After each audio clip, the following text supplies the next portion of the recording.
Welcome to the Undisputed Podcast. I'm your host, Joy Taylor. We've got a packed show today. Skip, Shannon, let's get to it.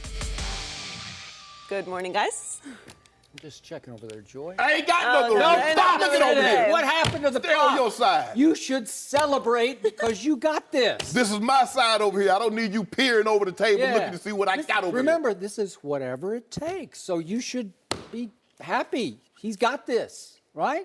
here. Yeah, this is exactly what the Cavaliers needed. Do I look worried? Refocus. Yes, you do. No. Yeah, you do. You got that look. Wake me up when they get to 4. Hey, how you doing, Joe? How was the weekend? It was good. Good. I had a good weekend myself. Did you? I had a great I Sunday bet night. you did. Yeah. I bet you did. Yeah, it was fun. That's all right. Kawhi ain't coming back. As long as Kawhi don't come back, We'll get to that later, and we'll get to the Des Bryant drama Yes, in just a minute. But let's start with the Cavs. LeBron's teams had won 21 straight first-round games until yesterday. They were blown out at home by the Pacers in Game 1. LeBron had a triple-double with 24 points, 10 rebounds, and 12 assists, but the Cavs trailed by 19 after the first quarter and by as many as 23 in the game. They also missed 26 three-pointers. Victor Oladipo was the star for the Pacers with 32 points. Let's take a listen to Oladipo and LeBron after the game. I'm down 0-1 in the first round. I was down 3-1 in the finals. So I'm the last guy to ask about how you're going to feel the next couple of days. They came in and they dictated the tempo. They were more aggressive. They just played inspired basketball, and they just took advantage of everything that we wanted to try to do. We're fully aware of his team, and we realize it's not going to be easy, but that doesn't mean we're just going to come in here and just fold. We planning on winning. That's why we came to this series. That's why we came to play this game, is to win, not just to come here and just be okay. Shannon, how much trouble are the Cavs in?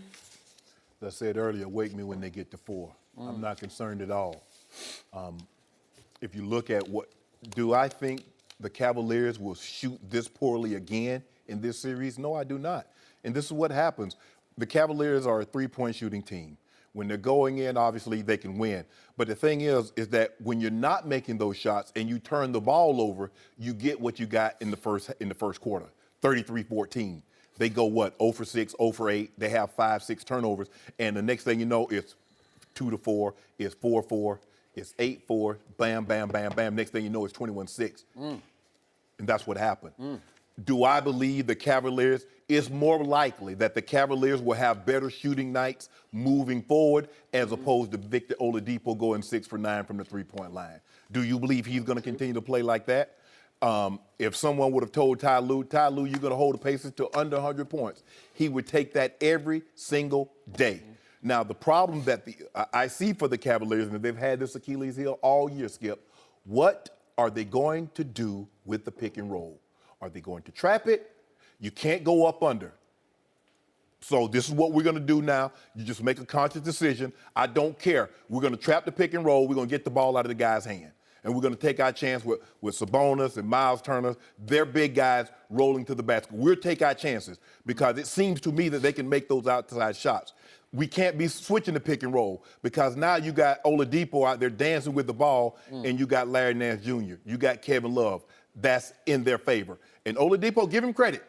He's played unbelievable. I don't think anybody saw this Oladipo in Orlando. You definitely didn't get a chance to see it last year in OKC because Russ was ball dominant.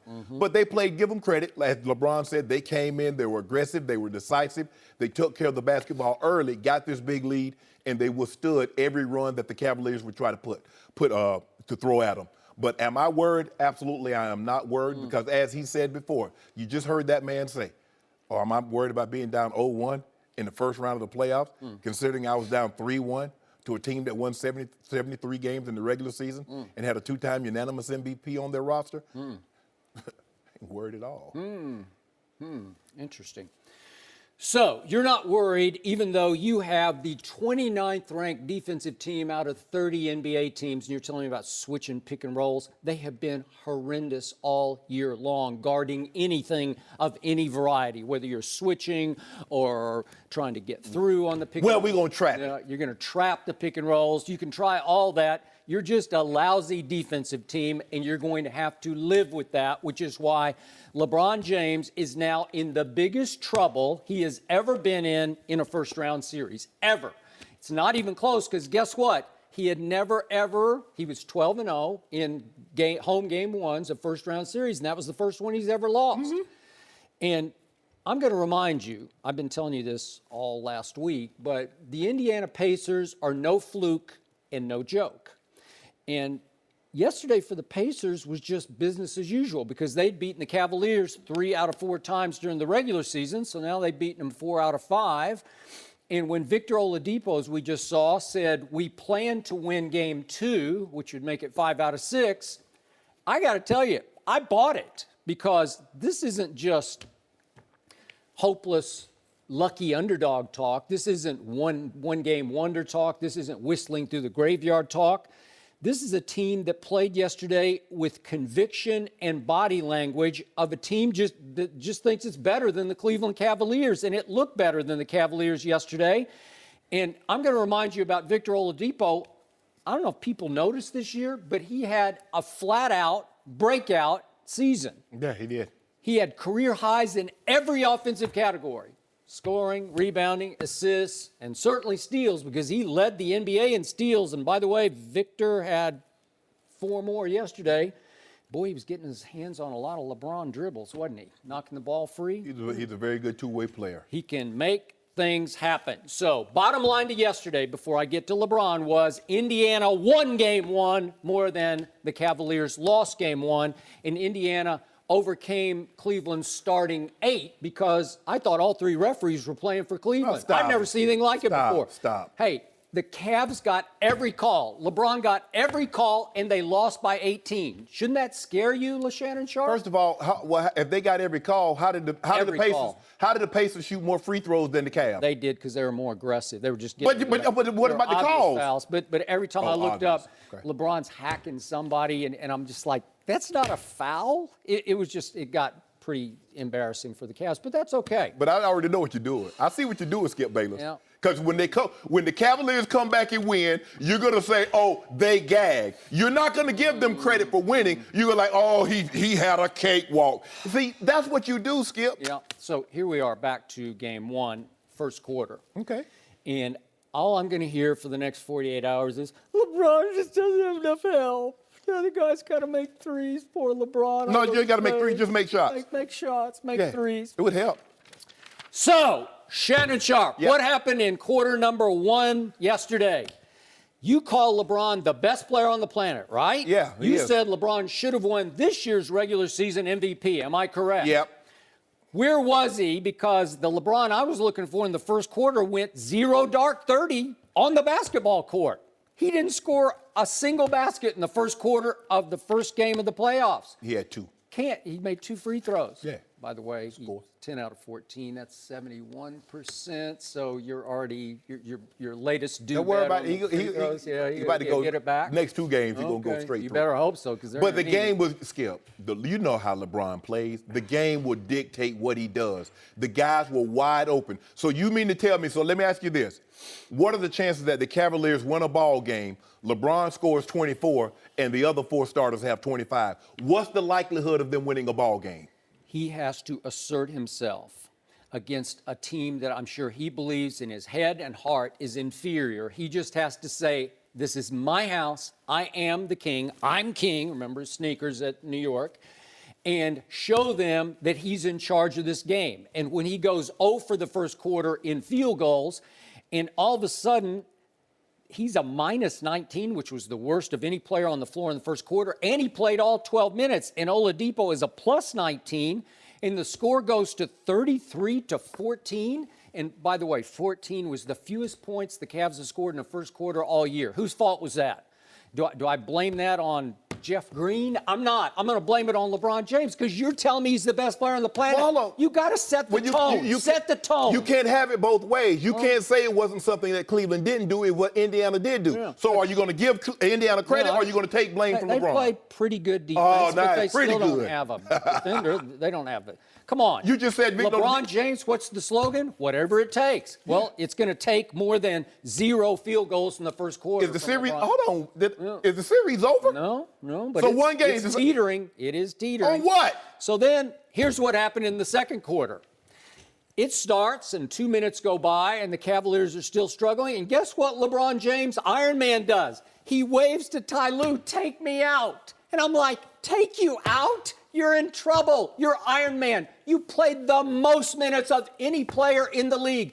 You were the only player to play 3,000 plus minutes in the league. And you're waving in game 1 of the playoffs in the second quarter, take me out, Ty? Yeah. What? Yeah, because I'm like, come on. He played 5 minutes more than everybody else that was on the court. Take me out? How many? So he goes out for 2 minutes, and of course they go from 13 down to 17 down. Okay. So let me ask you a question. Yeah. How many guys you know play the first 14 minutes of a ball game in the NBA? It's Iron Man. He plays like close to 48 minutes every night. We know what he is. I can't put him up against anybody else. Why not? Don't judge him by anybody else because you're always telling me he's the best player Okay, but on how the many planet. times did Michael the best? Nobody is in better shape than LeBron James. Then don't wave out in quarter number 2 of the first playoff game. You can't do it, Shannon. It sends a message to your team. I guess he's just not into it today. Stop. No, it doesn't send that message. Yeah, Skip. it does. Stop. You being Yeah, it disingenuous. does. You know No, I'm not. I am not. If I'm on his team, I'm saying, what? You said, he's What? tired. He's gassed? Yes. We're just getting going here. We're getting our butts What do you? kicked. Hold on. What do you mean we? Huh? He's the only one that played the first 14 minutes of the ball game. Well, I'm saying Nobody if I'm else- his teammate, I'm saying we're in trouble here.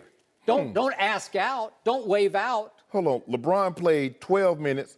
Jeff Green played a little under 10. Kevin Love under 8. Rodney Hood played 324. George Hill played 8 minutes. Kyle Korver played 338. Yep. Larry.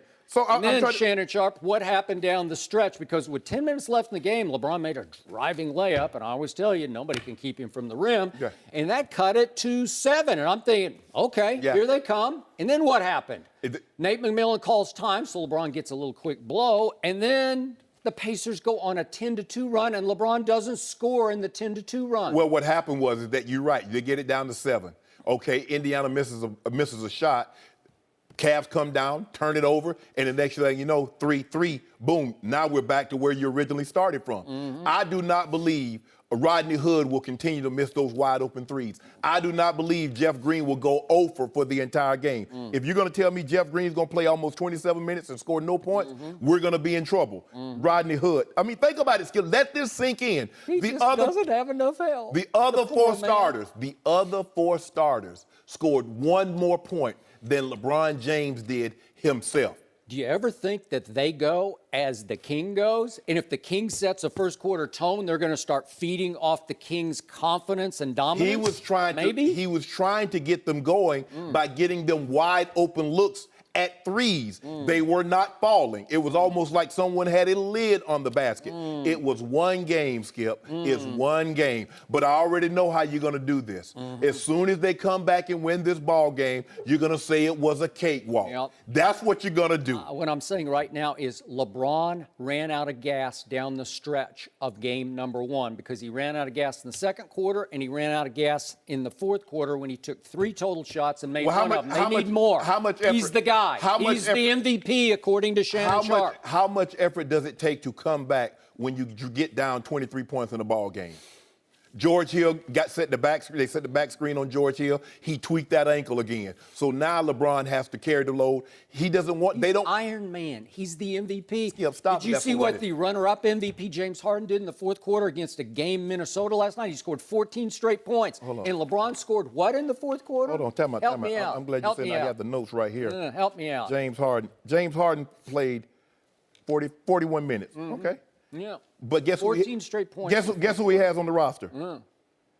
Chris Paul, who played a lot of minutes. Yeah, So let me Chris get this Paul right. was horrible last 38, night, by the way. 38. So James Harden, they got an equal contribution. Equal contribution. Chris Paul had 14. Clint Capella had 24 and 12. Where was LeBron at? Who else had double figures with LeBron? I'm trying to see on LeBron's team who had double figures with him on the starting lineup. Skip, I'm trying to figure who had starting. Hold up. Yep. Jeff Green, 0 points. Kevin Love, 9. Rodney Hood, Poor 9. man. Georgia. The poor man just No. doesn't have enough help. He never has enough help.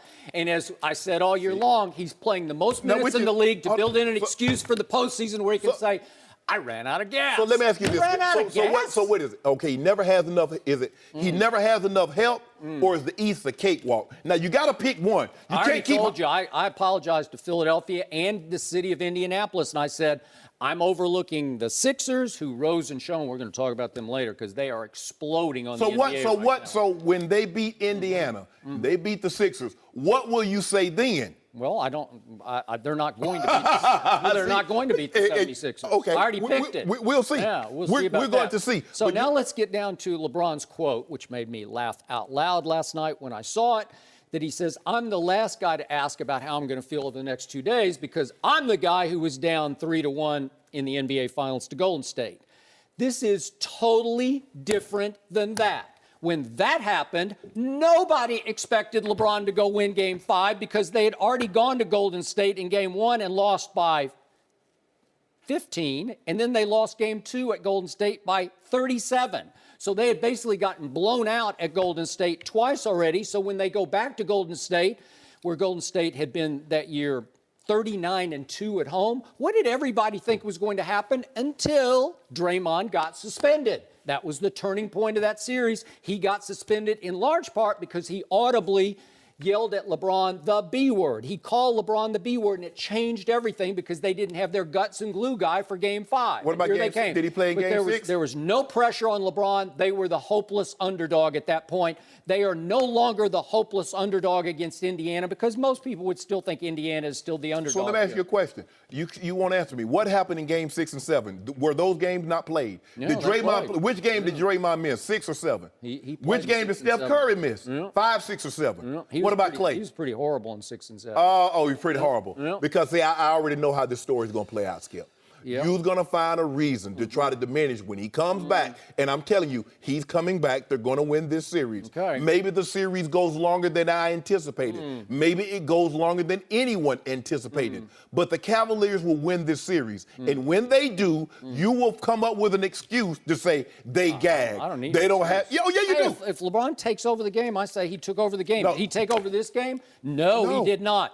And yet he's saying, I'm not worried about a Game 2 in which it's not a must-win, but it's wouldn't you agree, a better win? But Skip, you'd better win. Skip, you make it seem like LeBron is the only guy that's the only superstar that's never taken over a ball game. There are a lot of games that Michael Jordan didn't take over in the playoffs. You remember that closeout game and the one they won against Seattle? Tell the people at home what Michael Jordan was. Well, I happen to know. He was 5 of 19. 21 points. They won. Shannon, he went 6-0. See, there you go. That's all I need to know. What's the bottom line?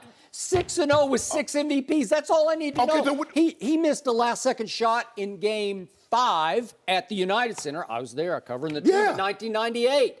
And he said after the game, it was cute. That's what he said. It was just cute. And I'm like, it was cute? Because he said, I still got this. And what happened in Game 6? Tell the people at home what happened in Game 6. How did they win at the end? Michael stole the ball from Karl Malone and dribbled the length of the floor and gave a little slick little push to Byron Russell and just swished it. Held the pose. No, pose. I'm not talking about that game. It's called clutch gene. I'm talking about Seattle. I'm talking about Seattle. I'm not talking about that. Yeah, I'm talking about Seattle. This. That's fine. Oh, see? But then what Did they win? Yes. So what? Hold on. They won. What did Indiana win? They won a game. Is the series over? You're talking like the series is over. For the first time in LeBron's career, he lost a so that's game what it is. one. So that's why the sky's falling. I already said that's what it is. That's what they're in trouble. They're in big trouble. Yeah.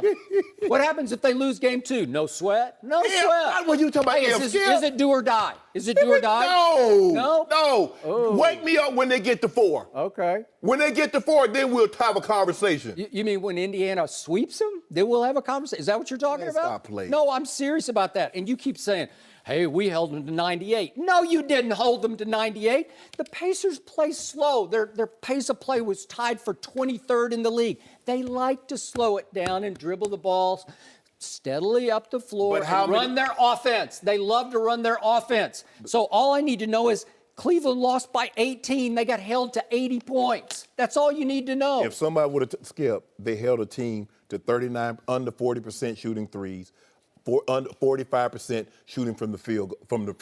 But, I mean, they made 39% of the threes. That's pretty good. And it's just one guy making them, basically, because Oladipo. Look at Bogdanovich. He goes 1 for 6. Yeah. And Darren Collison goes 1 for 4. And Lance goes 1 for 4. Okay. So that didn't hurt you. What if they start making their threes? What if, God forbid, wait a minute. What if Victor starts getting help? The Cavaliers are 3rd in 3 points made, 6th in 3-point percentage.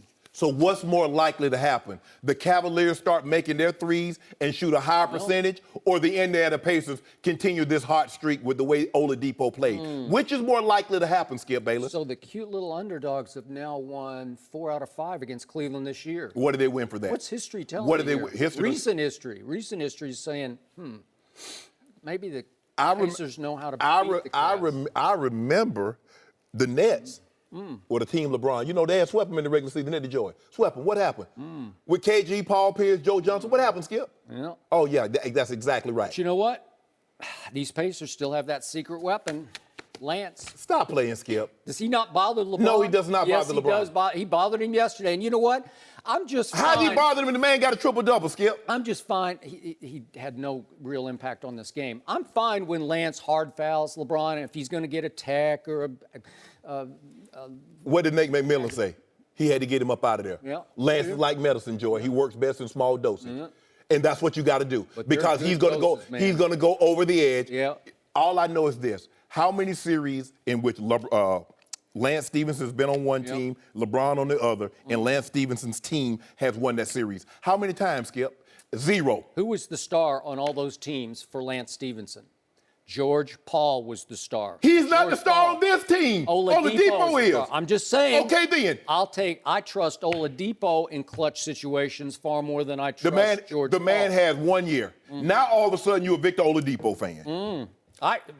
He was really good this year in every cap. This team was 6 games better than George Paul's team last year. Okay. 6 games better. But you said the East is a cakewalk, so that should be I already disqualified. apologized. I apologized to Indiana. They were under radar until they suddenly emerged late. They won 7 of their last 10, and all of a sudden I'm saying, wait a second, this team's pretty good. You and I both know Lance Stephenson has no bearing on LeBron James. I think you he has know big. that. Stop it, Skip. Yep. You remember last year? needs to Do you remember flavor it. last year? It's fine. Do you remember last year? 33, 9 and 9. That's what he averaged in the series. Do you remember what George Paul did down the stretch of those games? Do you remember? Can't trust him. No, one game he didn't. One game he missed a 3. Another game he didn't take the shot. Didn't take Okay, it the happened. shot. Okay, it happens. It happens Yeah, a it lot. happens. Huh. I love Skip. You need to stop now because you got people at You home know who needs thinking. to start is you LeBron got people James. at home. If he's the MVP of this league, he had better guard Victor Oladipo in game He was 2. he guarded Oladipo, he guarded Collison, and then they go elsewhere with the ball. He can't. It's only one I of him. saw LeBron playing a lot of zone yesterday. He just kind of goes and just hangs back by the goal. What we got on game? Trying to What get we got some on game rebounds. 2? Gotta get What we that got on tripped game up. 2? What we got on game 2? They should win. We got a They couple should win. days They're to figure that favored. out. What we got on game 2? They're favored. Come on. What they got to do with anything? They were favored yesterday. Why would I bet on game 2? Exactly. Put something on it. We'll see. We do have time for that. Yeah. Well, go ahead. Let's put it on the series right now. No. You said pull the tape. You said if I they win did. game 1. Well, come on, put something on You it. know what? I slept on it, and I don't want to root against LeBron. And you James. know what? I don't. I'm serious. I don't want him to go away. I'm afraid if I put it on, I'll win because I've been beating you like crazy. You're crazy. Because if I do it, it'll be Do over it. for. Do I it. want, Yeah, do I want LeBron to drop don't out of want- the yeah, playoffs. we don't want after- a LeBron-less Come on, I can't. playoffs. I want to see Oh. LeBron against. When we get, I told you, Sixers will have 10 cases on it. I love the Sixers. Like Bron, man, Skip betting against me. Let me go ahead and lose. You know good well. No, I don't want to. I want to. I'm hot right now, and I don't want to. You ain't hot. I've been hot. No mercy. Hey guys, Joy Taylor here. More Undisputed is on the way, but first, a quick word about Buffalo Wild Wings. There's a new boss in town at Buffalo Wild Wings, and he deals in bacon. It's the Bacon Boss Burger, featuring bacon 3 different ways in a blanket of white cheese sauce. And he's joined by other new favorites, like the smothered cheesesteak quesadilla, sweet chili shrimp, and Alaska Cod Classic. All pair perfectly with a Sam 76, a fruity ale with the crisp finish of a lager. Hurry in today and try them all before they're gone at Buffalo Wild Wings. Wings, beer, sports. Available for a limited time while supplies last. Please drink responsibly. no mercy. Dez Bryant was released by the Cowboys on Friday after 8 seasons in Dallas. After he was released, Dez tweeted that it was not his decision, and he called out a lot of people, telling NFL Network that the, quote, Garrett guys are to blame. This was referring to the team captains, which include people like Dak Prescott, Jason Witten, and Sean Lee. Let's take a listen to Dez on Jerry Jones' decision. Jerry Jones, he loved me to death, and I love him too. I honestly believe in my heart, you know, this was a hard decision for him, but you know, it's when it's 5 or 6 guys at a table against one guy, you got to do it. It was an unfair situation, you know, because if they did want to, you know, get rid of me, they could have told me that. You know, they could have told me that, and I would have respected that, just like I told Jerry in the meeting. You know, I respect his decision. Shannon, what do you make of this? Skip, this move was inevitable, but it was handled very, very poorly. Stephen Jones said before they went to the Combine, which was in, I think, the second week of February, that they were going to have this conversation sooner rather than later. Yep. They had this conversation almost 7 weeks after Stephen Jones made his original statement. My thing is, why would it take you so long? You had a general idea. We've been talking about this for the longest, Skip. They're either going to ask him to take a pay cut or they're going to outright release him. If I'm Dez, and I fought Dez some of this also, you got to have your representation, Rock Nation, say, look, Jerry, we need to have a conversation. Because if you're going to release Dez or you're going to ask him to take a pay cut, can we have this sooner rather than later? Yep. So when free agency starts, maybe I can get one of those Allen Robinson deals. Maybe I can get one of those Sammy Watkins deals. But it was handled poorly. Dez is blaming everyone. Dez could have made this a moot point, Skip. When Dez is alone with himself and he's with his own thoughts. Yep. Does 750 yards and a couple of touchdowns, does that warrant $12.5 million? Does 6 touchdowns and under 1,000 yards, does that warrant $12.5 million? Skip, they had 3 years of declining production, and Jerry left him at that salary. Dez, do you honestly believe if Jerry Jones wanted you on that team, you wouldn't be on that team? Skip, Jerry Jones, this is on the cutting block on Jerry Jones' resume. Troy Aikman, Emmitt Smith, Deion Sanders, Larry Allen. 4 first ballot Hall of Fame guys that Jerry Jones said, you know what, guys? The money that you're scheduled to make next year, we don't think you're worth it. You see, when I got released from the Broncos, when they didn't re-sign me in free agency, it was easy. Mike Shanahan was not only the head coach, he was the general manager. Yep. So he couldn't say, well, I want you, but the coach doesn't. Yep. He can't say, I want you, but the GM doesn't. Hell, he wore both hats. Jerry Jones has made it abundantly clear on how many occasions, Skip, the buck stopped with him. When Jerry wants something, he gets it.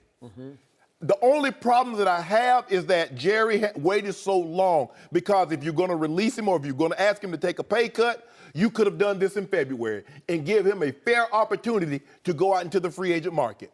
But Dez, don't do that. Don't say it's Jason Witten, and I get it. Because he's like, hold on, Jason Witten, when last time Jason Witten had a 100-yard game? When last time he ran away from somebody? But y'all come from my money. Dez, don't talk about this about the captain, about you didn't become a captain. So what, you go out there for the coin toss. What that's not, come on, Skip. And I get it, the frustration, the anger, because you've been there for such a long time, and you feel, they don't, Skip. It's hard to handle rejection. When you come to the realization they no longer want you. That's tough. But Dez, the question is now, is it about revenge or about getting in a situation that can help you show what you're capable of? Yep. For me, when I left Denver, Skip, it wasn't to prove them wrong. It was to prove me right, to prove that I can still play at a high level. Dad, you believe you can? Go find you a good team, go win, and prove to the Cowboys that you still got it. So you make a fair point about the timing of this, but let's look at the statement issued by one Jerry Jones. And you and I have talked about this for a couple of years now. Jerry's statement after releasing Dez was, Dez and I share a personal and professional relationship that is very strong, and he is one of just a handful of players with whom I have become that close to over the past 30 years. So all those guys, those first ballot Hall of Famers, I don't think Jerry was as close to any of those as he was to Dez Bryant. Probably only Michael. I'm not even sure about that in the end because Michael had his issues and Jerry kept sort of covering for him and defending him until it got pretty dicey in the end. But I think that the biggest soft spot in Jerry's heart was for one, Dez Bryant. So I can argue with you, he just procrastinated. You know, he just put it off until the last second because he's going to count against the cap. I think it's starting today. There's a deadline coming up money-wise. I can also argue that the cold-blooded businessman in Jerry was saying, well, if I'm going to do this, I should just wait. I should wait because obviously, of all people, Jerry doesn't want Dez to come back and haunt the Dallas Cowboys. So what's the best way to keep him from haunting is to not let him go to the team of choice. You know, make it bargain basement, make it where he has to scramble to find a team and a spot where other teams have all given out their cap money and they have bet on this number 1 receiver and that number 2 receiver. The draft is, what, 10 days away now, Skip? So they've set their board as far as receivers. But I felt, Skip, all along, I said, Skip, they're going to box him in. They're going to put him in a situation. The free agency is going to be dried up. We're going to be a couple of weeks out for the draft. And everybody's like, well, man, if I knew Dez was available, I could have done X, Y, and Z. But okay, would you want Dez to come back and haunt you if you're Jerry Jones? Didn't you now rig the system as best you could to keep him from coming back to haunt you? I agree with that, Skip. But if that's what you read in that statement is true, he owed it to Dez to let him go. If you love me as much, if he's as close as you said he is, you let him go. Well, because you don't. Said he is. It's simple. My grandfather said, boy, if it doesn't make dollars, it doesn't make sense. And Jerry Jones is saying, Dez, for them $12.5 million, that production you give me, it doesn't make sense. Okay, now back to Dez's contention that the Garrett guys got him. Dez, you were a Garrett guy. That's just me because I watched Jason Garrett for years coddle Dez, protect Dez, defend Dez to the media, keep Dez in the starting lineup last year, and more important, in the game plan last year because 1/4 of Dak Prescott's passes last year went to 88. Boy, I got to tell you, I know Jerry has some input into this, but that's Jason Garrett. He's basically the offensive coordinator when it comes to game planning, and so he could pull the plug on Dez Bryant or not, and that's when I'm over here just pounding the desk Monday after Monday. Where is Bryce Butler? Because he's faster than Dez. He's healthier than Dez. He can actually get open in ways that Dez no longer could get open. And I think we both agreed from the start, starting in Game 2, the debacle at Denver, that Dez Bryant's broken down. He's lost a step that he couldn't afford to lose because he doesn't run many routes to start with, and he's lost confidence because he led the NFL in drop passes. So to me, as I've been saying now for, a couple of months, the Dallas Cowboys are better off without Dez Bryant. They don't have an answer. They don't have another Dez waiting in the wings.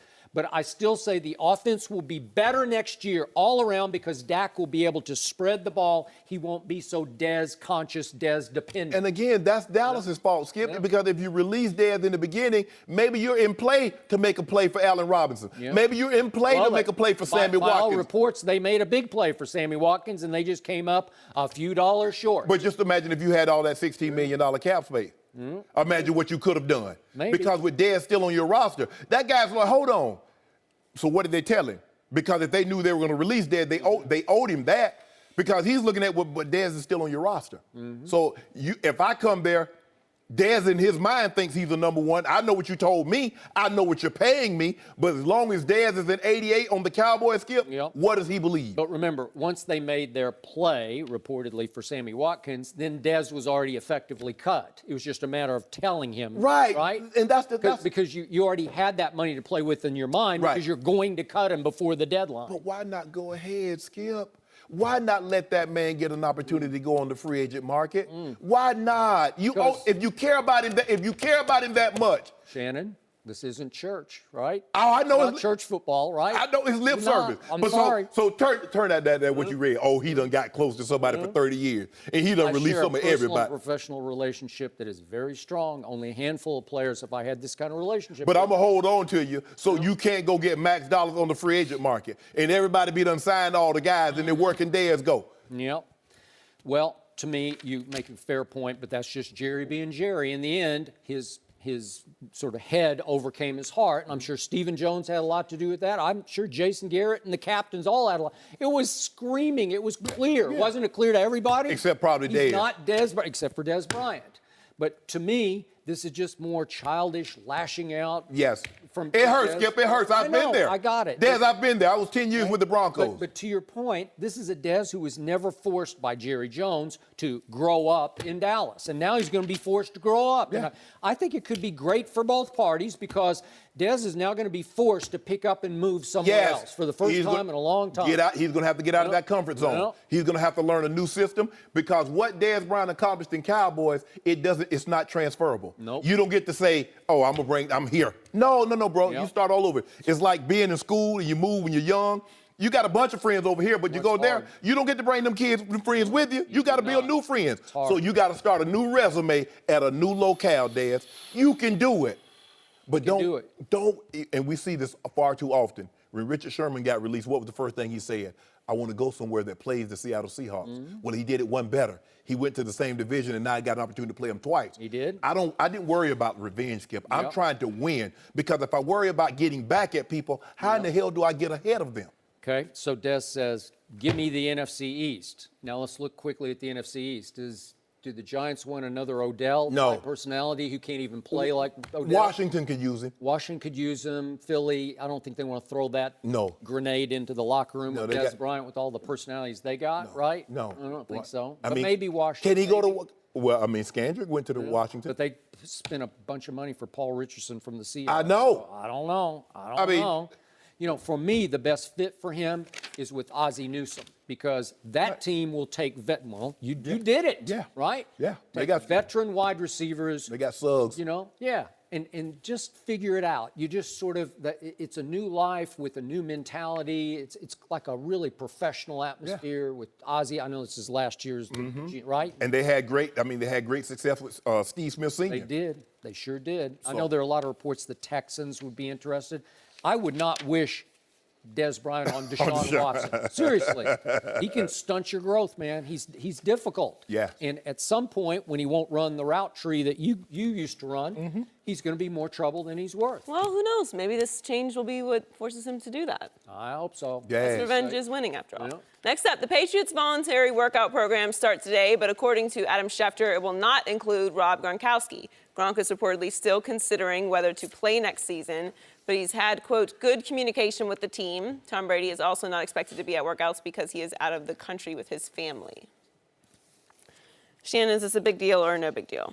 I think it's a big deal considering what they've gone through over the last year, Skip. Yep. And this is not normal that they are not in attendance Nope. to start the off-season conditioning. Yep. They're normally there. And you're talking about the two most prominent, the two most important players in that organization. Somehow, coincidentally, all of a sudden, they don't show up the very same day.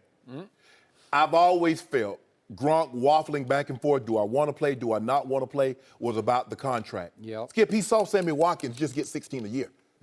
He just saw Jarvis Landry just get, what, $15 million a year. Yep. He saw the money Paul Richardson got. He did. saw Allen Robinson. And Gronk is sitting back like, I'm way better than those guys. And I'm making a little measly, and I get it. See, the problem that I have with Team Skip, I get it. Yep. If you sign a contract, ask Dez Bryant, you don't give them the production that they think, they release you. But when you give them more than the production that you signed, but you signed the contract. Yep. And that's what the Patriots are holding him to. You signed this contract, but you and I both know when you play for the New England Patriots and you do not play up to their expectations, Yep. they will release you. So Gronk says, I've superseded my contract. Y'all need to come see me. Now, if I'm going to get hurt and get beat up and have my body, it's a lot easier to do it, Skip, when I got $35, $40 million guaranteed over the next 2 years. Because he's looking at these guys and he's like, hold on, wait a minute. You mean to tell me Sammy Watkins has been nicked just as much as I have? Allen Robinson missed the entire year last year. And Jarvis Landry, although he's not, he's a slot receiver. He can't give you the kind of production I give you. I got more touchdowns in 2 years than Jarvis Landry has in 4. And you mean to tell me this is all I'm going to make? That's what this is about. Now, you mean to tell me Tom Brady, of all, It just so happened. It just his charity event that he had to go over to Qatar. Just so happens it started, or it was carrying on, or it was ending a day after they started off-season conditions. Now, you mean to tell me a man that plans everything down to the T, and it just so happens, little subtle shot, Coach Belichick. You think you running things, but old me and Gronk, we about to tag team. You know, Gronk want to be a wrestler. We about to tag team you. I think you're right. I think that just happened. I get the feeling that slowly but surely this whole team is starting to turn on Bill Belichick. It's no longer in Bill we trust or in Bill we fear, because they used to fear him. Now I think they've lost a lot of faith in him, a lot of trust in him, and I don't think they fear him nearly as much, because one after another is starting to speak out against Bill Belichick. And the epic fail irony to this whole development is it all revolves around this one single player who changed life in Seattle. What do you always tell me about the beginning of the end of the Seahawks dynasty was? The goal line, threw the ball. Threw it. So you had a whole Seahawks locker room out of its mind over why didn't you just hand it to beast mode? That is correct. And meanwhile, you had a Kyle Arrington getting so torched in the secondary for the New England Patriots down the stretch of that Super Bowl that either Patricia or Belichick said, put the kid from West Alabama, the undrafted rookie, in. Malcom Butler? Nobody really even knew who Malcom Butler was. And you said the other day, he just might have made the greatest defensive play in the history of the Super Bowl, right? Forget the Super Bowl, the history of the NFL. Okay, all right. So in the history of the NFL, Malcom Butler, who is Malcom Butler? And now we came full circle to last year's Super Bowl, and what happened? He didn't play a single snap. He didn't play a single snap, while Bill Belichick's defense is getting rung up by 41 points from Nick Foles. Nick Foles, the backup Philadelphia quarterback, while Malcom Butler stands over there with tears in his eyes on the sideline. So we have a flip here, all revolving around Malcom Butler. And I'm going to read a quote from Danny Amendola, who is now a Miami Dolphin, who just happened to be at a charity event in Boston over the weekend and was interviewed by ESPN.com. And he made this statement about the Malcom Butler situation. I have my thoughts about it because I was out there putting my blood, sweat, and tears out on the field that night, and one of our best players wasn't on the field. To tell you the truth, I don't know why. I did ask, but I didn't get any answers. I know Malcom is a great player, and he could have helped us win. For whatever reason, he wasn't out there. I hate to see a guy who worked so hard throughout the season not get a chance to play in the biggest game of the year and really get no explanation for it. That's from a Danny Amendola, who said he still thinks Belichick's the greatest coach ever, but he's also a blankety blank. Yeah. You know, he can be a real jerk. I'll just say jerk. Okay? He's north end of a southbound. That thing. Yeah. And again, he's just laying it. Danny Amendola has a little distance now where he doesn't have to go in and face Belichick today, and he's just saying, I don't know what just happened, but I think we lost because he wouldn't play this guy. But we've seen guys depart before and never take shots at Coach Belichick. Heck no. But see, nobody. And here's the thing, Skip, and you get this. You get a lot of this when you lose the ball game, because if they had won the ball game, no one would have questioned why Malcom Butler didn't play. No. Just why no one. Maybe Belichick would have gotten credit for playing Eric Rowe. Well, Coach Belichick is the only head coach that could have done something like this and have to offer no explanation except it was a coach's decision. Normally, you have to explain. But when you win 5 Super Bowls, Skip, when you've had the luxury and the success that they've had, he offers you no explanation, and we just got to take it, and we're left like Danny Amendola, who's there practicing all week. He says he doesn't know why. But the same reason that they put, Malcom Butler in there, no one questioned why Kyle Arrington got benched. Because the outcome was in your favor. The outcome. You could also see. You could just see Kyle Arrington couldn't guard anybody. Exactly. They're just bombs away. Russell Wilson.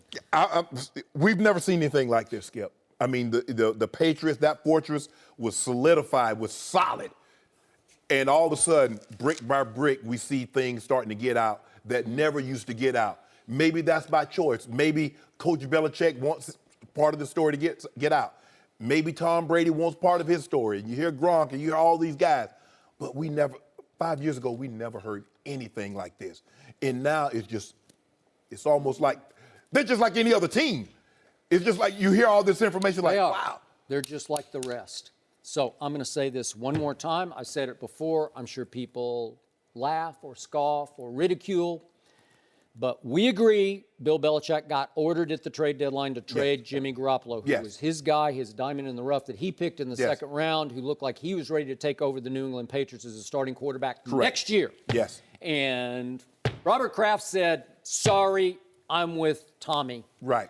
Tommy says he can play for 4 more years. I'm going with it at that point. This is at the trade deadline, and boom, Bill Belichick said, okay, watch this. And basically said to me, he said, screw you, watch what I do. And he handed Jimmy Garoppolo for a second-round pick to the San Francisco 49ers, who then paid him top quarterback. Well, hell, he gave Jacoby Brissett away for a busted-up receiver that can't fight. He couldn't play in Indy. He can't play in Baltimore. So basically, you gave away a quarterback that, at worst case, going to be a quality backup for many years to come for a receiver that can't get on and stay on the field. And I could be wrong about this, but I believe the Cleveland Browns would have given one of their top ones for Jimmy Garoppolo. Yeah. That fourth overall. Yeah. I don't know. Yeah. I wouldn't have been surprised at all.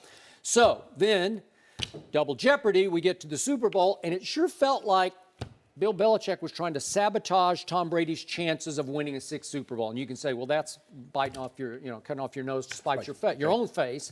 But I don't know. He was pretty wounded, it looked like to me, by Robert Kraft for the first time ever saying no to Bill Belichick. Okay, then I won't play Malcom Butler. And the locker room still can't get over it, just the way the Seattle locker room couldn't get over Malcom Butler intercepting a ball that they said should have been handed off. Isn't that ironic? Malcom Butler took apart the Legion of Boom, and now he might be the catalyst that takes apart the Patriots. He just might. Because know what, Skip, I think this is the first time. I mean, the Patriots think they're going to win, but they thought there's no way Philly could beat us. There's no way. They thought that. Yeah, Especially if you told them going in that they would score 33, they would think, we got this. we playing a backup. I mean, think about it. You're playing the team's backup quarterback. You're like, oh, they can't beat us. Kind of like, because think about it, Skip. I'm sure the Rams thought the very same thing. They're not going to beat us with no backup Tom Brady. And lo and behold, one game, and Malcom Butler, and you hear Danny Amendola's like, I ask questions. I don't believe he asked Coach Belichick. They sound eerily like the Seahawks did after that Super Bowl. And I don't think they're going to get over this anytime No. Skip, they chronicle this. Yeah. They don't chronicle Week 14 games. They chronicle Super Bowls. This is one of the biggest upsets in Super Bowl history. Mm-hmm. So, yeah, it's a very tough pill to swallow. Mm-hmm. And Amendola's final comment that I did not read was, Malcom Butler is a great player who has many more great years left in him in this league. So if he continues to play at a high level in Tennessee, look out. So, yeah, they better hope he just falls off a cliff in Tennessee. Because if people go to a Pro Bowl, no mercy. Victor Oladipo had 32 points in the Pacers' blowout win over the Cavs yesterday. And out west, Paul George had 36 points, including a franchise record 8 3-pointers in the win against the Jazz. As you may recall, George was traded to OKC for Oladipo and Sabonis in July. Shannon, who got the better of the trade? I didn't see it at the time with the trade, but I believe Indy got the better of the deal. Yeah, I do. Because they get a guy that's going to turn 26, I think, in a couple of days. They got him for 3 more years at $21 million a year. And you look at his body, Skip, he looks like a different player. He looked like he had a little soft. He got himself in shape. He did. He went up from 16 points a night to 23 points a night. He's a damn good two-way player. So it's Paul George, so don't get me wrong. But I think he's better suited for this. He's in a starring role. He can play this role. Paul George, I'm not surprised that we've seen Paul George have games like this. We've seen this, Eastern Conference Finals. We've seen him in the playoffs put up huge numbers, 40-point nights. The question that people that always ask of Paul George, where's the consistency, bro? You go give us 40 one night and give us 18 the following night. Correct. You say you're a superstar and you want to be thought of and such. We need you to play at a level of consistency. But I believe Indiana got the better of this deal because they got Sabonis, and Sabonis is a good guy off the bench. But now you're going to make it a slam dunk. They got to re-sign Paul George. Now that 5-year, $205 million for Russell Westbrook kicks in next year. So how much money are you going to be with? He wants a max deal, Skip. I don't know what max is, probably $180, maybe a little more. But right now, for me, I think Indiana got the better of the two deals because I think Victor Oladipo had a better year than Paul George had. Very interesting.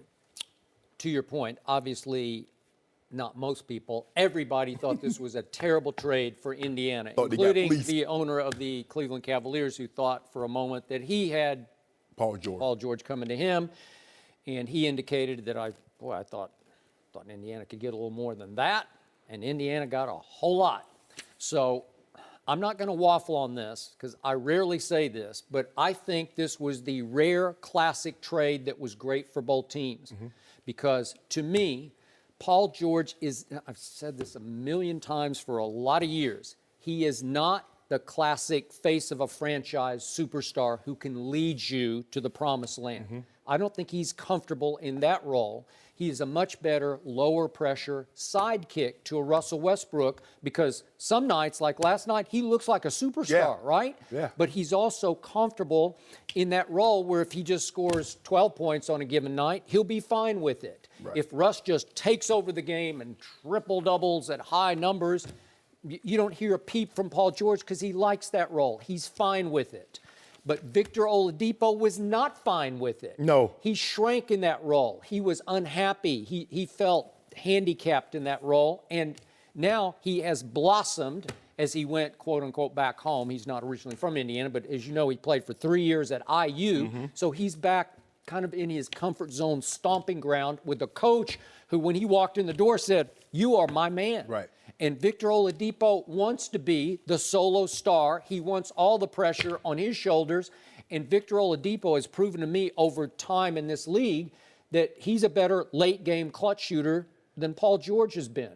I want the ball in Oladipo's hands because he's going to make something happen. I never have been comfortable with I call him, as you know, George Paul. But what did he do? Didn't he come up small against your Cavaliers last year? Remember game one where he turned out two shots in the last few seconds? And then he missed another three. And going back to the regular season game, he had missed. And so what happened on Saturday in Oklahoma City?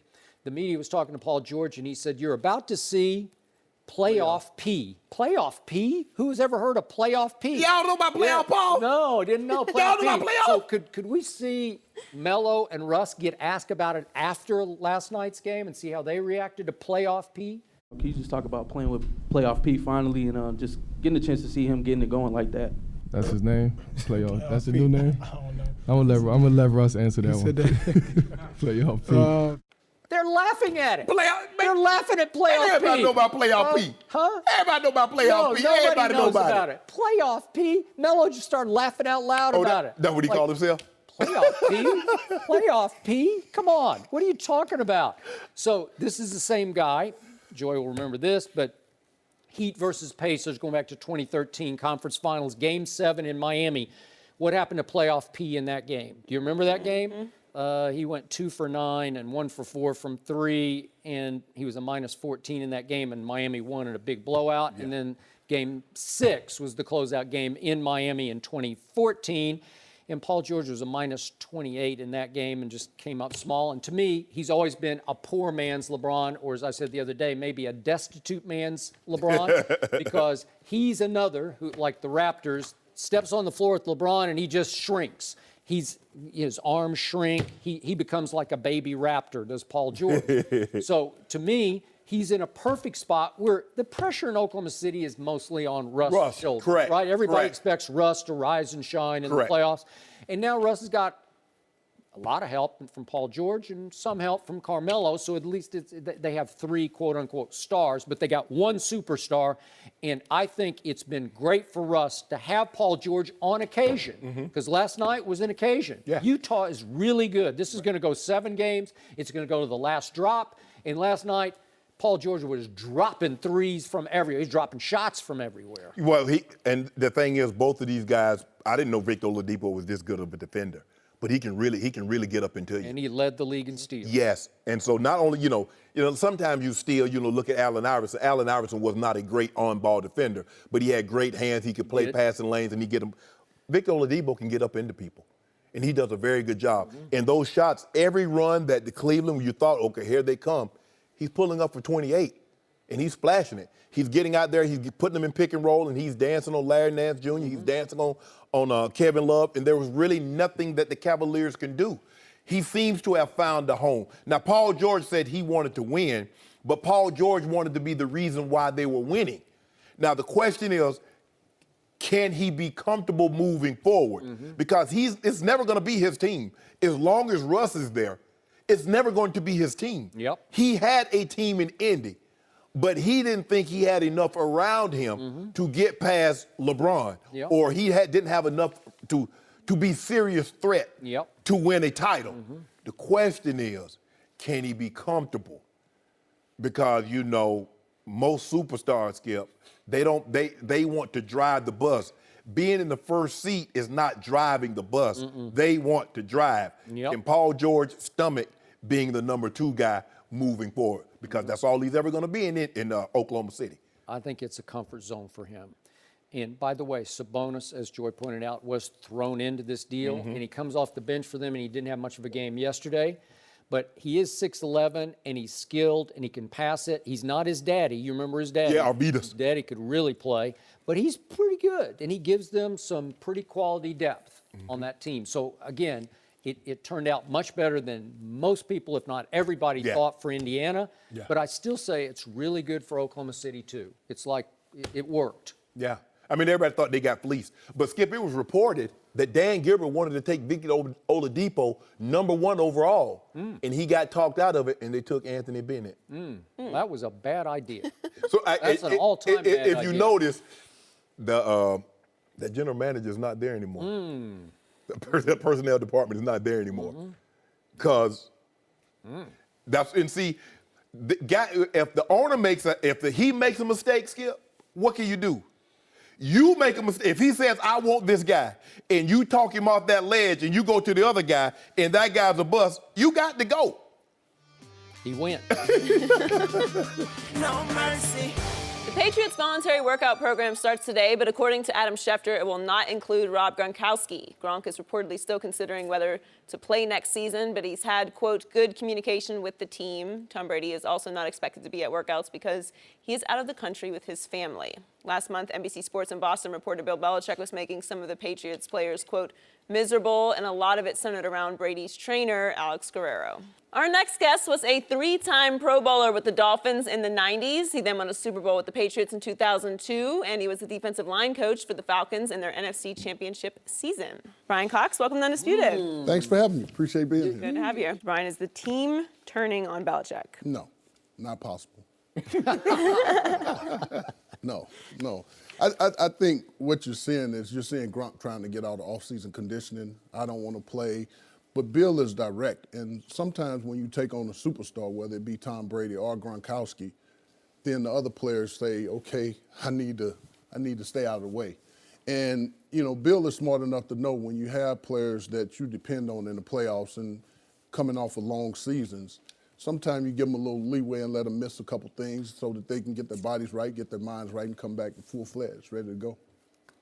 I think this has, with Gronk, more to do with a contract than him possibly retiring, because he's clearly outperformed the contract that he signed 3 or 4 years ago. But it seems to me that the Patriots are unwilling to renegotiate. But how high can you go? If Tom Brady's making $15 million, Skip, you give Gronk 16, you give Gronk 17, and that's the problem that you're going to run in with the New England Patriots as long as Tom Brady's on that roster, because Tom Brady has always played for less than market value. Yes. So how can anybody else get market value if the best player in the NFL, arguably in the history of the game, has played for less than market value? Coach Belichick said, "Man, get out of my office. You see what I'm paying Tom Brady? You think I'm about to give you more than him? Get out of my office." Who represents Gronk? I have no idea. I think Rosenhaus, if I'm Yes, that could possibly be. That's one of his marquee trademarks. Let's play with it. Let's bring up retirement. You can go with that. That's an old story. Coach Belichick says, okay. It ain't gonna happen. It's not gonna happen. I've been around Bill Belichick, you know, the 2 years in New York as my coordinator, the 1 year as a head coach. The man is smart. The difference between him and some of the other great coaches is, by nature, he don't care what people think. I couldn't tell you one thing about what he is off the field. I love him to death. The man is a genius coach. He always has said to me, I would always give up a little bit more money so that I can have more power. There's nothing that goes in and on in that building that he does not directly have a hand on. So, Brian Cox, you did play for this man, but it was a long time ago. And I beg to differ with you because the tea leaves I'm reading, again from a distance, it feels like this team is turning on Bill Belichick. You can frame it any way you want to, but I'm just telling you, the man has all the power. And he makes less money. We don't know what amount of money he makes. He still does. He used to until the last trade deadline when the owner stepped in and forced him to trade Jimmy Garoppolo. Bill did not want to do it. Didn't happen. Didn't happen. Let's look at this. Let's look at this, Skip, because I find that ironic. Okay, Bob Kraft never steps in and does anything. You have to trade Garoppolo at that point because if you don't trade him at the deadline, he walks away at the end of the year and you get nothing. They got a couple draft picks for the guy.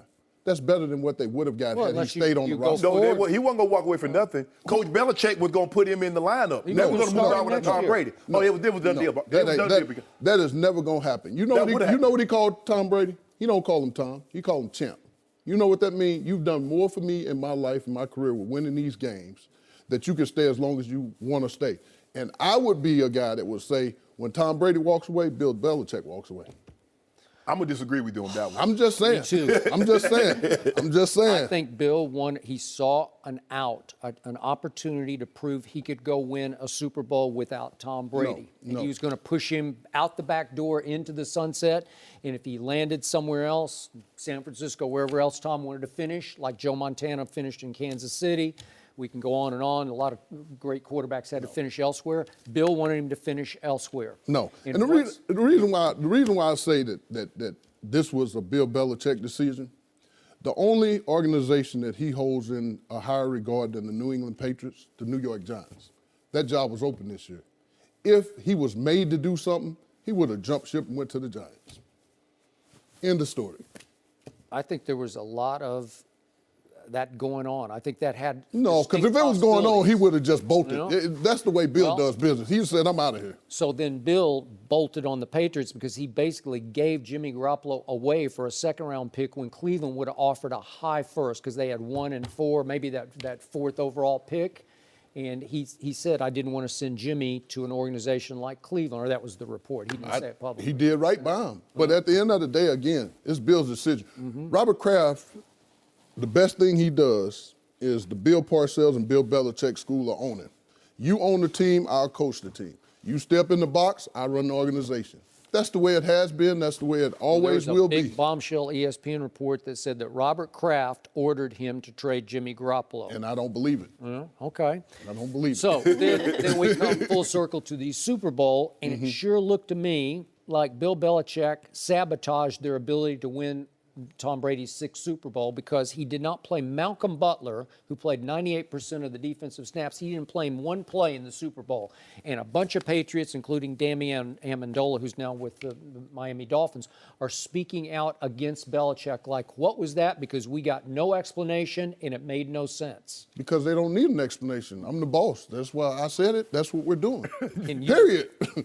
And that's his philosophy. That's it. He's the only coach, I believe, that could have made a decision like this and offer you no explanation of why he did what he did. He's the only coach in the NFL that have drafted some busts over the last couple of years and nobody questions it because the man wins. He knows how to put it. He goes against the trend. Everybody wants big wide receivers now. He goes against little wide receivers.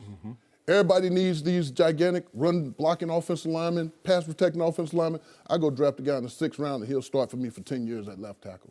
The guy goes against the trend. He finds players. But the thing that I found interesting, talking to him last year was he don't even live in New England during the winter. He lives in Jupiter, Florida. So they're up there working in the office, and he's down in Jupiter. I can't blame him for that, but... Well, I want to know one thing. It's been something been gnawing at me for a long time. What the hell happened to the Falcons in that Super Bowl since you up there laughing and talking all this? What happened? Hey, man. You were the D-line coach. Why couldn't you continue to put pressure on Tom Brady? Hey, man, we set 3 Super Bowl records. My guys played as hard and as well as they could. I think I failed them in the sense that I didn't play enough guys early to keep my guys fresh. And we were doing so well, and we were putting so much pressure on Tom. We hit him 11 times in the first half. We sacked him 5 times in the Super Bowl. Grady Jarrett had 3 sacks and then we hit him 18 times total in the game. That's the most he had been hit since the New York Giants Super Bowl. My mistake was I did not play different guys early in the game to let my guys stay fresh enough to finish the game off. Because they end up playing over 90 snaps. Yeah. That's a lot of snaps in an NFL game. Yeah, but as you know, you can count about the snaps, but when you're playing for a championship, are you willing to die for it? Yeah. You're right. And we didn't get it done. So I hold that on my shoulders. I take responsibility for that. You know, when I look back, I say this new perspective. See, I'm working on myself. Oh, yeah, I know. I'm working on myself. You know I know. Right, because usually I'd be wanting to fight. But the new perspective, I just think that, we're talking about the Dez thing. What could I have done different? Right. And when I look at it, that's what I could have done differently to maybe change the outcome of the game. All right, fast forward one more year back to Malcom Butler. As a defensive coach, can you see any explanation for why he didn't play a single snap? Something had to happen. He had to be late. Or it could have been as simple as I could remember being in New England, and this wasn't in the Super Bowl, but I broke my leg in the Super Bowl year. And I could remember coming back, and I can remember Belichick coming to me on the Monday and saying, "You ain't playing this week, I ain't dressing you." Why? Which one of these running backs or tight ends can you cover? None. Well, you don't need to play. It could have been something as simple as that. I don't know. I wasn't there. But Bill is not going to try to throw a game because why?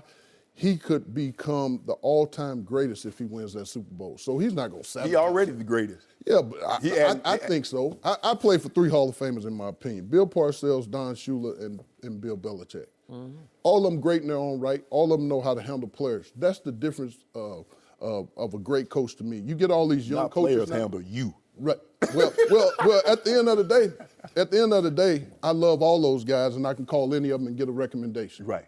And that says something about the relationship. Belichick changed the way people thought about me in the NFL.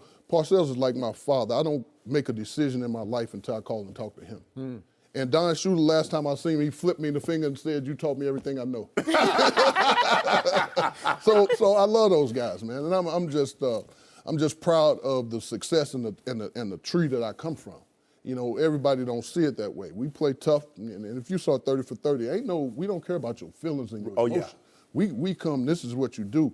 Now, I'm trying to adapt and become something different because every time I turn on the TV and somebody mentions Brian Cox, my past come up. Everybody got a past. Right. Some of which I'm not proud of. I'm hoping to change it. I'm a new man now. New perspective. I can see it. Because when you play, I knew you when you played, and then I knew you at the tail end. You a lot different now today as you sit here with us than you were back then. Yeah, because back then I think perspective. We talk about perspective. I went to counseling since I got fired. I went to counseling because I wanted to make sure everything was good. And Dr. Verdi Leatherman in Houston, Texas, she taught me perspective more than anything else in my marriage. In my job, they say you can get fired from your job, but if it's your work, it's a lifetime journey. So football is my journey, whether I coach, not coach. If that's my end in the Super Bowl walking off, it's not a bad ending. And my son's beginning as a Carolina Panthers defensive lineman, I'm for it. I mean, if somebody were to call me and ask me about coaching, we'll discuss it, but I'm not chasing it anymore. Football at one point was my God, and it's not anymore. Good for you. Well done. Thanks so much for joining us, Brian. Appreciate it. No mercy. You can read all about our next guest in his new book, No Malice, My Life in Basketball. It comes out next month. He'll also be playing in the Big Three this summer. Meta World Peace, welcome back. Thanks for having me once again. Wait, is it no malice ... at the palace? Is that what you're saying? It's no malice. The title, the editor, you know how they do their thing. They make up something, and that's what they wanted to go with, and I said, fine. Why did you decide to write the book? Well, I don't really care about a book like that, and some people thought my life was interesting. I said, all right, cool, let's do a book. And then it took me a while to kind of open up, but I said, hey, we're gonna do a book, let's just keep it 100% real, and I wanna show more of my life and not just talk about the brawl. So the book is pretty uncensored, a lot of graphic things in the book. That's it. I just wanted to be real. Well, we love that. Let's be real about the Cavs now. They were blown out at home to the Pacers yesterday, and there was more bad blood between LeBron and Lance Stephenson. They were talking throughout the game, and Lance even got a technical foul for hitting LeBron in the head late in the third quarter. After the game, Lance said, quote, "I've been doing it all season. I'm not going to stop now." So, Meta, how much do you think that Lance bothers LeBron? I just spoke to Lance the other day. You know, he's from New York, and he's a friend. I like him, but I don't think he bothers LeBron. LeBron, you can't bother LeBron. He's too big, too strong, too good. But I like what Lance is doing. Yeah. Do you? Yeah. Does Lance have some meta in him, would you say? I mean, I think we're different, but he might have a little bit. You know, defensively, people thought I would hack, but I would just cut my man off and take up space, so it felt like I was hacking, and I was just locking people down. But I don't think I think we're different. You know, How? I think. Well, the year I got Defensive Player of the Year, the average small forward, the points was 6 points. You know, so sometimes people had 0. You know, like I held people to 0. So you're just saying you're a lot better than Lance. I'm not saying better, just different. Just different. But you averaged 20 points in the season. And I averaged 20 points while I was keeping people to 6 points. And body type wise, you had the same sort of stature. I think so. I was a little bit bigger. I was 260. Yeah. You know, but Lance is like, you know, he got the handle. I want to see Lance just play ball really and just like, because he's a good player. I don't want to see him try to take LeBron out of his game. That's him. I mean, if Lance tried to do anything other than what he does right now, I don't believe he can play because that's who he is. It's almost like, you know, I just don't see him playing without the shenanigans, Skip. I mean, and everybody says, well, just Lance, you're so good of a player. Yeah. Just go play ball without the shenanigans, without the blowing in the ear and all this other. But that's that's a part of his stick. So, but it don't bother Bron. Because Bron ain't bothered by nobody, especially him. Because 27, 8, and 7, 53% shooting said Lance ain't getting up under his skin. He just happened to average 28, 9, and 7 for a career in the playoffs. My goodness. I don't. My goodness. If he bothered him, I don't know what. Bother him some more, Lance. Really bother him. I want you to really, really bother him on Wednesday. I think Lance does bother LeBron to the point that he just irritates him.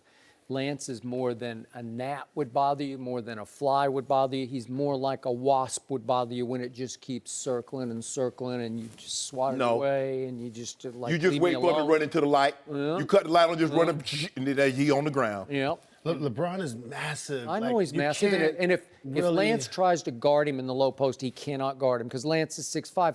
LeBron is 4 inches taller than Lance and probably outweighs him by maybe 30 pounds. 30, 40 pounds. So if he gets him low post, he just bangs him and bullies him and bounces him out of the way and lays it up. And he did that a couple times yesterday.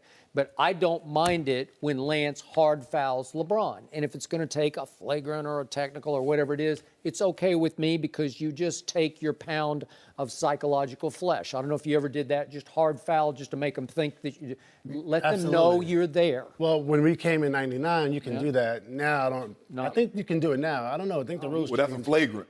Yeah. Well, yesterday they just called it a tack, which I don't really understand. I don't either. It's either flagrant 1 or 2. He swiped him right across the head. Yeah.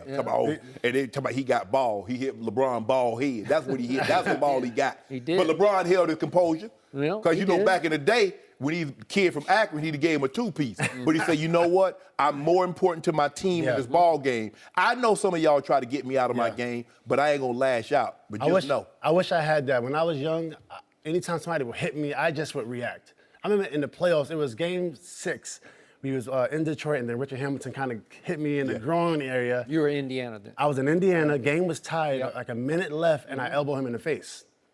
Technical foul. They make 2 free throws and score, up 4, and they win by 4, you know? And that was like to go to the finals. Right. You know, and how old were you at that point? I was 23. And but LeBron, the total opposite. LeBron, Kobe, Kawhi Leonard, they just put it all into the game. I admire that. He just brought up Kawhi Leonard, where is he now? I know. My favorite player. But because he's two-way, and you know they got some great two-way players. But in that Kobe and LeBron, right now we ain't gonna put Kawhi in there because I need to see more than 2 years before I say a guy's great. When Kobe played, I need to see somebody who doesn't quit on the San Antonio Spurs, and then we can have this conversation. I'll tell you what happened. I think he's hurt, and if your player's hurt, can you commit to still giving him the max? If he gets hurt. No. So I don't know the problem, but something's up. Isaiah Thomas. He saw what happened to Isaiah Thomas. Yes, Isaiah Thomas left $150 million on the table. Kawhi's in line to get 5 years, $217. Okay. Now he's gonna get all that max, Skip. But not if he gets hurt. Huh? They're gonna trade him. Okay. Well. He ain't gonna. He won't fire you. We go ahead and take him. Well, I Y'all thought won't you marry didn't that? like him. Y'all I won't thought you marry like that? tell me how he's no good. I mean, he'd be great with LeBron. Yeah, Can you meet two to 2-3? Yeah. Oh, good for It's you. over. I remember when I was playing, and I played with ligaments torn in my hand, so my scoring was down. But then when it was contract time, Yeah. they're like, "Oh, well, your average is down." Well, I'm saying I'm playing with fresh off surgery, like they don't take that into consideration. So when you would guard a great player, I can't remember if you guarded LeBron some. I guess you did. Did you cross over I enough did. to a little bit? I did. Did you talk much? Because Lance No. constantly talks. I didn't talk much. The only person I did talk to was Kobe, because I had to. Because, if you didn't talk to Kobe, he's just going to eat you alive, and you got to say something. So what would you say? You horrible, you're nothing, easy work tonight, you're not on my level. Maybe not the smartest things to say. I don't know. Stuff like that, and Kobe would look at me like, look at this guy. What was going through your mind when you pulled Paul Pierce shorts down? When I pulled Paul Pierce shorts down, I was like, okay, what can I do to not get ejected, but to bother Paul, because he's killing me right now. And I figured that was the best thing I can do. Rest, no tech. He still hit the three, oh my goodness, with his shorts down. Unbelievable. So it didn't work. It did not work. Yeah. So if you could talk to Lance right now ahead of game 2, you would tell him to do what? Just have a good season, be Lance, and like play ball, like get 8 rebounds and 8 assists and 15 points, And then, that's it. I want to see that from Lance. He can play. I mean, he can Oh, score he can get some, that. you know. Because they had, a couple of nights ago, he had like 8 points, 10 rebounds, 10 assists. But he can't play. That's a part of him. Yeah. That's inbred in him now. So Brooklyn. those shenanigans, he gonna give you that spark off the bench. But he got the trash talk. He got a hot dog, little spin, little dipsy do. See, he's good enough to make a big play in the fourth quarter. He's good enough to. Oh yeah. Game's tied, get a steal or cross over Lance and one. Like, wow, next round. He's good enough to do that stuff. And that's what I want to see from Lance. Can I ask you a question? Did you save Kobe's legacy when you hit that 3 against Boston in Game 7? Well, he made my legacy, for one. And then. You saved his legacy, did you? Go ahead and say it. I'm not going to tell you I saved Kobe Bryant. Say it, man. I got his shoes on. I went to his office past summer. No, I can't say that. Shannon, I'm just saying. you're trying to open the door. Why you say nothing? LeBron James would be 2-6 in the finals without Ray Allen. That's what he's talking about. I ain't Ray say Allen nothing. shot. 2-6, would you like that? How would that sound? 2-6 doesn't sound nearly as good as 3-5. That's a good point. So I think the most important championships that I've witnessed are the Detroit Pistons. They had no stars. And then I'm going to say sometimes the Spurs. Every now and then they had just a good team. And I can argue with the Warriors. The Warriors did not have stars before they won the championship. They became stars. Yeah. So every other team, the Bulls, Lakers, everybody, they all have power teams. And now the new Warriors got a power team with Durant. Yeah, Cavs ain't no power team. They just got Braun. They better have Actually, I'm him. sorry, LeBron he had a team. Yeah, I keep telling you, he's a team by himself. He took a couple teams to that finals that had no reason to be there. You could have been on that team. You could have been a coach. You heard what he said, Skip? You heard what he said? Now, this man played LeBron's the 18 greatest years. You heard what he said? No mercy. Thanks for listening to the Undisputed Podcast. I'm Joy Taylor. We're back again tomorrow morning at 9:30 Eastern. We'll see you then. Fox Sports 1 of 1.